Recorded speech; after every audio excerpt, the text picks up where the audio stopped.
Hello students, welcome to my channel. Rational number के अपने पहले दो इंट्रोडक्शन वीडियोस में मैंने आपको बेसिक नंबर्स और कुछ बेसिक प्रॉपर्टीज समझाई थी। मुझे उम्मीद है कि आपको समझ आ गई होंगी। अगर आपको किसी भी पॉइंट पर कोई भी कंफ्यूजन है, नहीं समझ में आया, तो आप मुझसे पूछ सकते हैं। मैं आपको दोबारा से एक्सप्लेन कर दूंगा। ठीक है, अब हम आगे की कुछ प्रॉपर्टीज को समझते हैं। हमारी नेक्स्ट प्रॉपर्टी है एसोसिएटिव प्रॉपर्टी।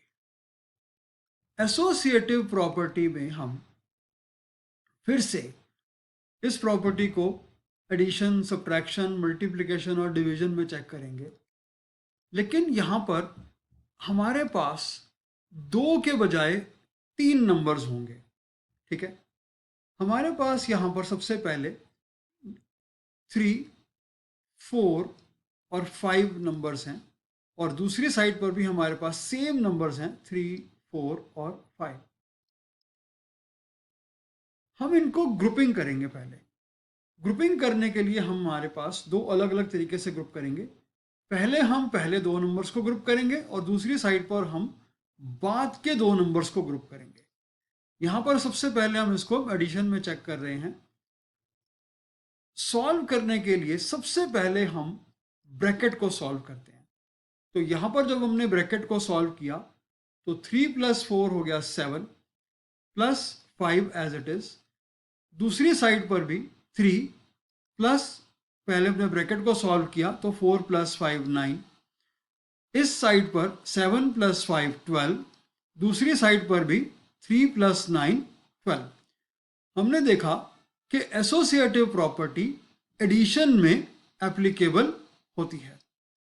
इसको अब हम सब्ट्रैक्शन में चेक करते हैं। सब्ट्रैक्शन में फिर से तीन नंबर्स 3, 4, 5। दूसरी साइड पर भी 3, 4, 5। ग्रुपिंग करने के लिए पहले दो नंबर्स को ग्रुप किया, और यहां पर पहले की तरह हमने बाद के दो नंबर्स को हमने पहले ग्रुप किया। सॉल्व करते हैं।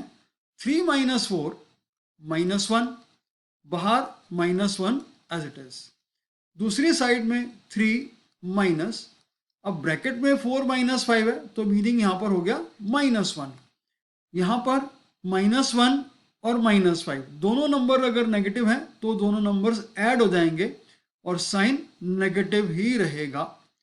ठीक है, अब यहां पर हमने ब्रैकेट सॉल्व करना है। ब्रैकेट के बाहर भी नेगेटिव साइन और ब्रैकेट के अंदर भी नेगेटिव साइन, तो ये हो गया प्लस का साइन। 3 + 1 यानी कि 4। यहां पर हमारे पास आंसर आया 4 और इस तरफ हमारा आंसर आया -6।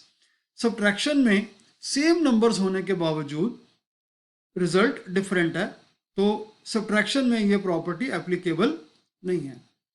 अब हम चेक करेंगे इसको मल्टीप्लिकेशन में। मल्टीप्लिकेशन में चेक करने के लिए फिर से सेम नंबर्स 3, 4, 5 और दूसरी साइड में भी 3, 4, 5। मल्टीप्लाई, पहले दो नंबर्स को ग्रुप, और यहां पर हमें दूसरे दो नंबर्स को ग्रुप। 3 × 4 12 multiply by 5। यहां पर 3 और पहले ब्रैकेट को मल्टीप्लाई कर सॉल्व करेंगे। 4 × 5 20। लेफ्ट साइड में 4 × 5 12, oh sorry 12 × 5 60। राइट साइड में 3 × 20 60। मल्टीप्लिकेशन में दोनों तरफ का रिजल्ट सेम है, इसका मतलब मल्टीप्लिकेशन में ये प्रॉपर्टी एप्लीकेबल है। ठीक, अब हम इसी प्रॉपर्टी को डिवीजन में चेक करते हैं। डिवीजन में फिर से सेम नंबर्स हम ले लेते हैं 3, 4, 5 और दूसरी साइड पर भी 3, 4, 5। अब हम यहां पर इनको डिवाइड कर रहे हैं। ठीक है, फिर से यहां पर हमने लेफ्ट साइड में पहले दो नंबर्स को ग्रुप किया और राइट साइड में हमने बाद के दो नंबर्स को ग्रुप किया। 3 / 4 3/4 डिवाइड बाय 5 राइट साइड में 3 डिवाइडेड बाय 4/5, ठीक है। अब हम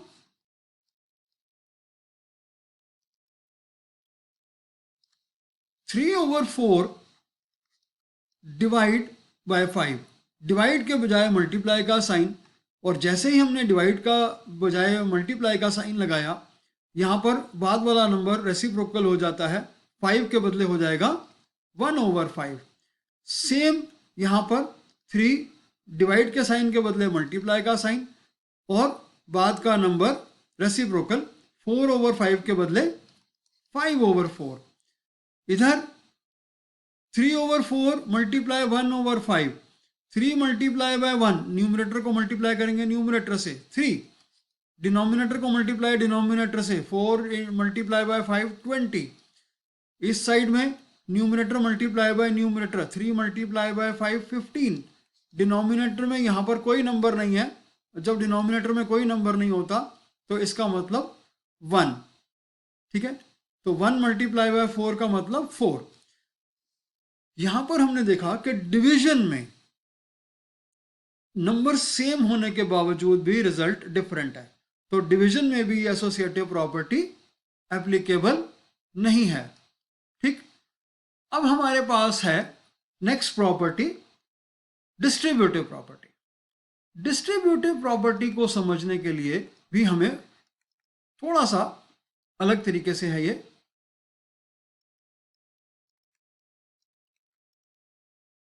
डिस्ट्रीब्यूटिव प्रॉपर्टी का मतलब है कि अगर हमारे पास 3 नंबर्स हैं ए, बी और सी, अगर हमारे पास ये 2 नंबर्स ब्रैकेट में हैं, यहाँ पर पॉजिटिव का साइन है, तो अगर हमें ब्रैकेट को सॉल्व करना है, ए और ब्रैकेट के बीच में कोई साइन नहीं है, मतलब यहाँ पर मल्टीप्लिकेशन है, ठीक है। यहाँ पर मल्टीप्लिकेशन का साइन अंडरस्टूड है, लेकिन इस मल्टीप्लिकेशन के साइन को यहाँ पर हम लिखते नहीं है, ठीक है। सिर्फ मैंने समझाने के लिए आपको बताया कि यहाँ पर मल्टीप्लिकेशन का साइन हम इसको अंडरस्टूड है। अब हम इसको मल्टीप्लाई करेंगे, ए को पहले मल्टीप्लाई करेंगे बी से, और उसके बाद ए को मल्टीप्लाई करेंगे हम सी से। तो ए को मल्टीप्लाई किया बी से, मतलब A multiply by B A B, और ए मल्टीप्लाई बाय सी ए सी। बीच में पॉजिटिव साइन है तो यहाँ पर पॉजिटिव साइन, अगर पॉजिटिव साइन के बजाय यहाँ पर नेगेटिव साइन होता तो बीच में यहाँ पर नेगेटिव साइन आ जाता, ये भी आप देख लीजिए। b माइनस सी, ए को मल्टीप्लाई किया b से और ए को मल्टीप्लाई किया c से, तो ए सी और ए बी और ए सी, ठीक है, ए बी और ए सी। और अगर बीच में मल्टीप्लाई का साइन है तो यहाँ पर मल्टीप्लाई का साइन, ठीक है, माइनस का साइन है तो यहाँ पर माइनस का साइन। तो अगर हमारे पास यहाँ पर डिस्ट्रीब्यूटिव प्रॉपर्टी है तो हम इसको इस तरीके से सॉल्व करेंगे, ठीक है। अब हमारे पास यहाँ पर कुछ और टर्म्स भी हैं। पहली टर्म है हमारे पास एडिटिव इनवर्स।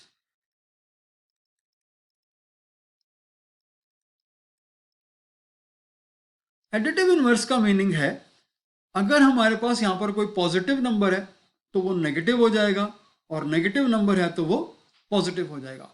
सबसे पहले मैंने आपको बताया था कि रैशनल नंबर्स को हम P/Q की फॉर्म में लिखते हैं।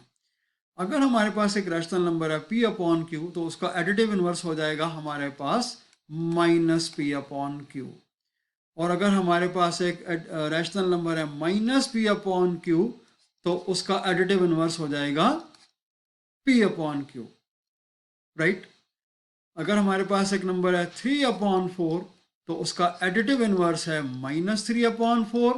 और अगर हमारे पास एक नंबर है -5/7, तो उसका एडिटिव इनवर्स है 5/7। इसी तरीके से एक और हमारे पास टर्म है मल्टीप्लिकेटिव इनवर्स।